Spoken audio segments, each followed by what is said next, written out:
We don't have to be in the wilderness to access the wisdom of the natural world. I'll just add, we have to open our awareness to it and notice that which is around us right now. There's so much more we can receive from the wordless life all around us. We just have to develop the heart that can hear it. In today's busy world, how can we find the inspiration, knowledge, and energy to live a healthy and empowered life? If we balance and harmonize our mind, exercise our body, live according to the laws of nature, and connect to spirit, can we find a way to heal, become our authentic self, and live our purpose with love? I am your hostess, Amy Fournier, and welcome back to Awakening Aphrodite. Welcome back to Awakening Aphrodite with Amy Fournier. This show is about helping you to be healthy and fit in mind, body, and spirit, as well as harmonize your masculine and feminine energy, tap into your intuition, your true source of power, and awaken your authentic self. Welcome to the show. Today is a Fast Friday, everybody. These are extra episodes that we do on Fridays, in addition to the regular shows that come out every Tuesday morning about 5 or 6 a.m. Eastern Time. And we do these as just little extra ways to motivate you, educate you, offer value and inspiration. I love this series because this Fast Friday is part of the series that we're doing on messages from the Divine Feminine Oracle. And that is a great little oracle book by Megan Watterson. And in this series, we talk about 2 goddesses or poets or mystics or saints or priestesses or whatever they may be, of women, creatures, beings that embody an aspect of the divine feminine. Because if you subscribe to this show, you know she's more than just unicorns and pretty rainbows and flowers. She's all that in a bag of chips. She's the dark and the light. And what I love about this is that not only are these aspects of the divine feminine all creatures, but also they are aspects that are in you, whether they are active right now or maybe dormant. So some of these creatures might really resonate with you right now. Like, okay, yeah, I'm really resonating with the Empress, if like you're a new mom, or perhaps like with the Black Madonna, or a white buffalo calf woman, depending on where you are in your life. But here's the thing. These aspects are in all of us at all times, and we can call on them at will. Let's say you need to be a little bit more in your Kali energy and have a little more kick-ass and recover from like an unexpected event in your life. Then you can draw upon that energy that's in you. So although it might not be active in front of mind, it's in there somewhere, okay? So I want you to keep that in mind as you listen to this series. And before I share with you the 2 from today, I'm going to go ahead and direct you to the other 2 in the series so far. The messages from the Divine Feminine Oracle. Episode number 163, we talked about Mary Magdalene. That was a huge one. And Kali. So the destroyer of the universe. Those are 2 mega divine feminine beings. And that's episode 163. So check those out. And episode 166, where we talked about Lilith, who was the first woman. No, it wasn't Eve. We know that it was Lilith. So you're going to have to hear that one, as well as another powerhouse, Isis, the goddess of magic. Check out that episode, please, 166. All right. Today, we're getting to 2 other powerhouses that I'm excited to share. Sekhmet and one of my personal favorites, Diana. Oh boy, I can't wait to share these with you. So you ready? Let's go ahead and get started. Sekhmet is also known as the Red Lady.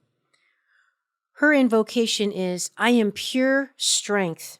I honor my anger by giving voice to it. Who she is. Sekhmet represents the sacred rage that keeps us protected and reminds the world of the pure strength of female power. Sekhmet is an Egyptian warrior goddess depicted with the head of a lioness and the body of a woman. The lion was considered the fiercest hunter in Egypt and a sign of protection. She is the daughter of the sun god, Ra. The red solar disk that she wears indicates that she was a solar deity. She's known as the powerful one, the red lady, she who mauls, and the one before whom evil trembles. Don't you love it?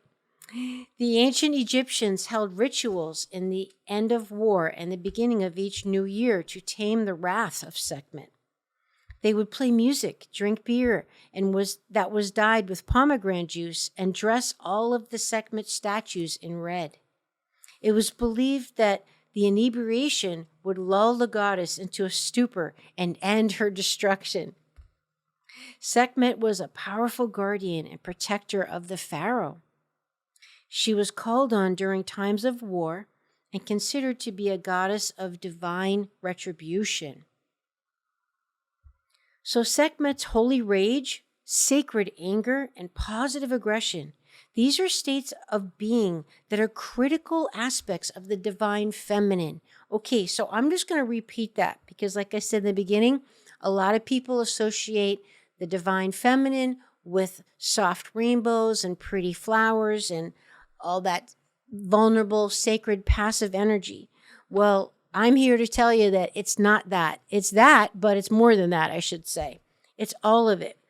Her holy rage, her sacred anger, and her positive aggression, these are states of being that are critical aspects of the divine feminine, and we must include them in the holistic nature.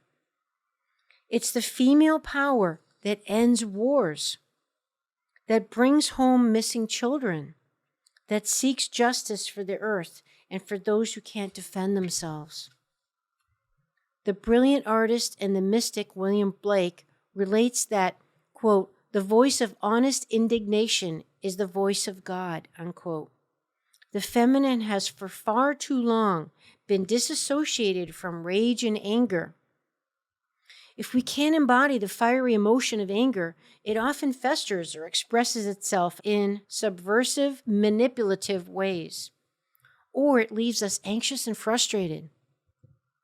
Positive aggression, acting with love on behalf of what breaks our heart or enrages us, is what allows us to become agents of change to better our lives and the world around us.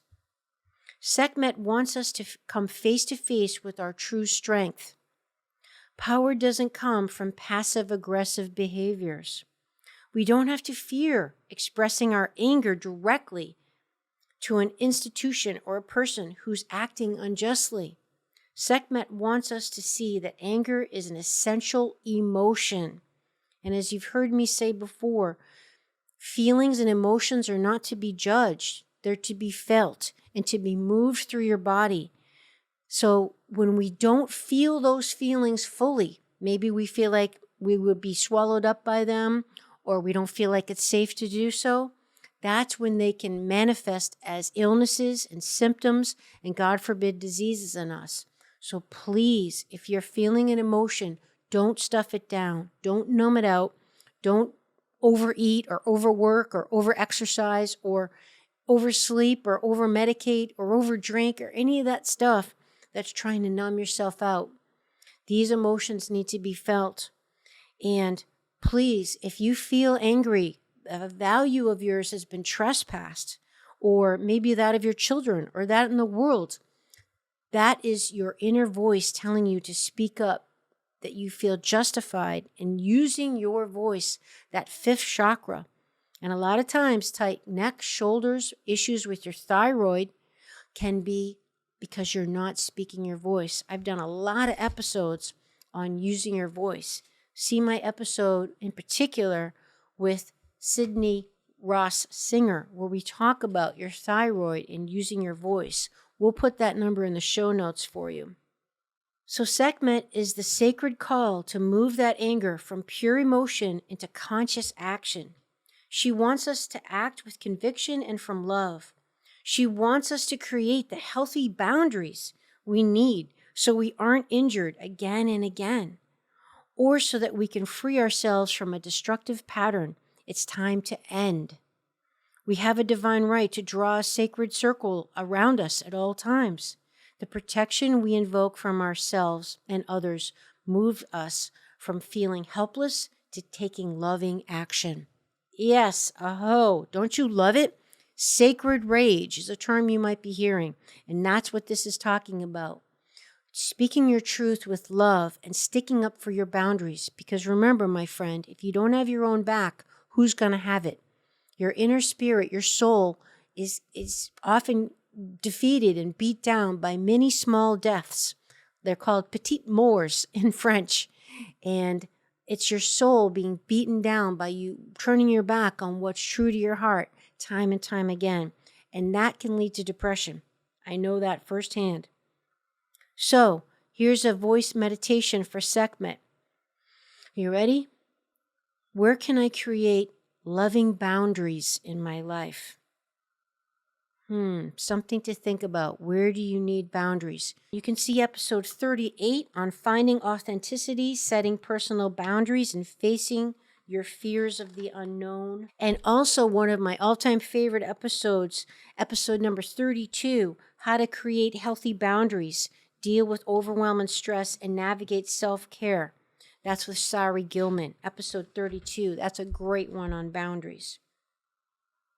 All right, let's now go on to the second one, and this is a huge one. Diana, the Queen of the Wilderness. This is one of my personal favorites, my friends, because Diana has had many names, and in some cultures, she's known as Artemis. And Artemis is me. I am Artemis. I was born in Artemis. And if you listen to one of the all-time most popular episodes on the show, actually, and one of my personal favorite episodes where I had the pleasure of actually sitting down and having a conversation with the one and only Dr. Jean Shinoda Bolin. That's episode 83. You've got to check that out. That's one of the top 5 episodes of my podcast.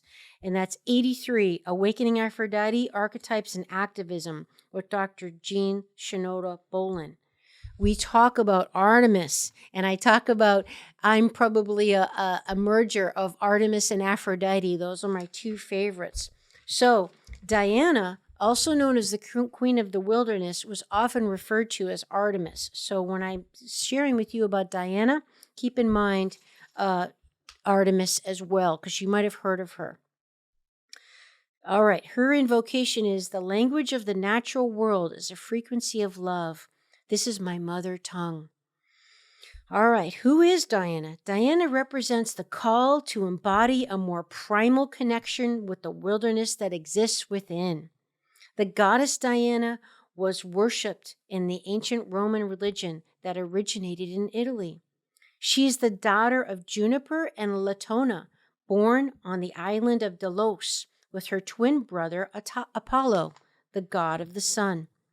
The Temple of Diana in Rome dates back to the 6th century BCE. She was the protectress and the patroness of the lower class and slaves who could seek sanctuary in her temples. The temple to Diana in Ephesus, also attributed to the Greek goddess Artemis, there you go, was considered one of the 7 wonders of the ancient world.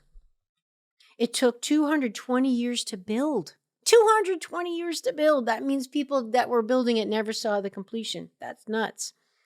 And the magnificent statue of Diana covered in breasts symbolized her worship as a fertility goddess of women. Paul, in the Acts of the Apostles in the New Testament, mentions Diana's temple, since her following was extensive and seen as a big threat to Christianity, as was everything. All that. The most famous place to worship Diana was in the sacred grove of oak trees on the shores of Lake Nemi near Rome. Out in nature, connected to the earth and to the wilderness and the wild animals that roam freely across it, here she is the huntress with her golden bow and arrows. She is the independent, free-spirited goddess who communes with the moon, the natural world, and all those who cannot speak for themselves. And I'm just going to throw in, if you want to learn more about the moon and the magical moon energy, please check out episode 161, where I share with you moon energy and uncovering the biological, cultural, and metaphysical significance of the lunar cycles. That's a must listen to for anybody who's interested in the divine feminine or Artemis, otherwise known as Diana. One of my favorite episodes, 161. So sometimes the answer is simple, elemental, and you just need to walk barefoot in grass, or even better, in the mud. Sometimes we get so caught up in what's happening or what isn't happening that we forget to just be. We forget there's a tremendous power surging up from the earth, wanting to take whatever energy is no longer serving us. We forget that we can commune with the trees, those ancient protectors and elders whose language comes with the help of the wind and the slow, soft caress that touches our cheek. Answers sometimes need to come from the basic desire of the body to feel grounded here on earth. Diana is associated with fertility, the phases of the moon, and the ability to communicate with animals. So, my friends, this is why I've always had Artemis, very strong archetype in me. If you haven't picked up by now by listening to my show. And maybe she's very alive in you as well. Of course, not with any human language, but with the frequency of love and intention which animals perceive. Don't you love that? For sure. It's like kids and animals. They can feel your energy more than what you say. It's how you say it, right? It's your tone. It's your body language. It's the energy you're emitting. This is what the spirit world and those creatures that are more evolved than us, more primal, more embodied than us. This is what they perceive. This is why certain animals and children gravitate to different people. Like if you think of St. Francis d'Assisi, right? And like all the animals flocking around, or the Pied Piper. It's like they can feel your energy. I've mentioned before on the show that sometimes when I'm stressed out with work or having technical computer problems, my dogs will like literally run out of the room because they don't want to be around that energy. So they can feel it. And our animals and our children are often, like it or not, mirrors of our energy. That's why we have to be responsible for the energy we're emitting to the world. And not just the energy that we're saying with our affirmations and our words, but literally what we're feeling inside. They can feel what we're feeling inside. So it's the being. We have to be the energy, not just say it, but be it and feel it. Breathe it, inhale it, exhale it. Are you being that energy that you want to be? Okay, so if we open ourselves up to it, we can connect to the wisdom in the natural world, even if we live far from it. Even if we're deep in the heart of the busiest city, a sign on a bus, a logo on a t-shirt, or a card someone sends us may carry an image of the animal that wants to reach us. Or we may be visited by a possum on the fire escape, or a hawk on a window ledge. We don't have to be in the wilderness to access the wisdom of the natural world. I'll just add, we have to open our awareness to it and notice that which is around us right now. There's so much more we can receive from the wordless life all around us. The wordless life all around us. We just have to develop the heart that can hear it. Isn't that beautiful? So, a meditation on Diana is, what spirit animal has medicine or message to give me in this moment? The language of the natural world is a frequency of love. This is my mother tongue. So, I'll just add that Diana is also Wonder Woman. Did you know that? If you think, you probably saw the movie. I saw it about 5 times. I loved it. And I'm sure you've at least heard of Wonder Woman. Well, that is Diana. She's Artemis. She is the goddess of the moon, of the wilderness, of nature, of dogs. And she's also the goddess of fertility and labor. And I'm going to be doing a solo cast on Artemis, on Diana, because she's so important, not only for my life, but I think in the world today, we need more of Diana. We need that warrior goddess energy, the one who's connected to nature and the spirit being of the animal world, and her primal nature, and her strength to stand on her own as a strong female entity, and to bond with others and protect those who need protection, who can't protect themselves. This, my friend, is the Diana Artemis energy. And again, make sure you subscribe to the show, because you're going to want to hear my podcast on Artemis and Diana. But this is a little teaser, a little taste taken from Megan Watterson's beautiful book and our Fast Friday Divine Feminine series. I hope you enjoyed it. 2 powerhouses today: Sekhmet, honoring our sacred rage and being true to ourselves, and Diana, goddess of the wilderness and the hunt and fertility. So stay tuned for more Fast Fridays, and thanks for being with me. I hope you enjoyed the show. If you know someone that might enjoy it as well, please send it to them. And if you want to take it to the next level and really help me out, I would love for you to leave a review and rate the show. Thanks so much. We'll see you next time. Would you like to support my mission to help empower people all over the world to be all of who they truly are?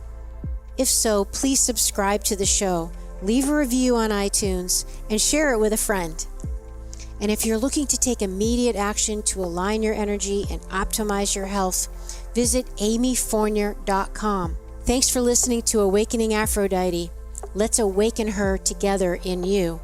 I'm your hostess, Amy Fournier, and I already can't wait to be with you again and for you to hear what I have planned for the next show. Thanks for listening to Awakening Aphrodite with Amy Fournier. To learn more about Amy, check out her website, amyfournier.com. That's amyfournier.com. You can also check out Amy's live and on-demand virtual fitness and yoga classes, and sign up for her newsletter to receive a free mini ebook of 3 of her top tips for making holistic health a lifestyle. Again, that's amyfournier.com, and get your ebook sent to your email immediately. Connect with Amy on the daily on Instagram at FitAmyTV, FITAMYTV, and watch many of the podcast episodes and subtopic clips on her YouTube channel, which is also Fit Amy TV. Enjoy, and we'll see you next time on Awakening Aphrodite.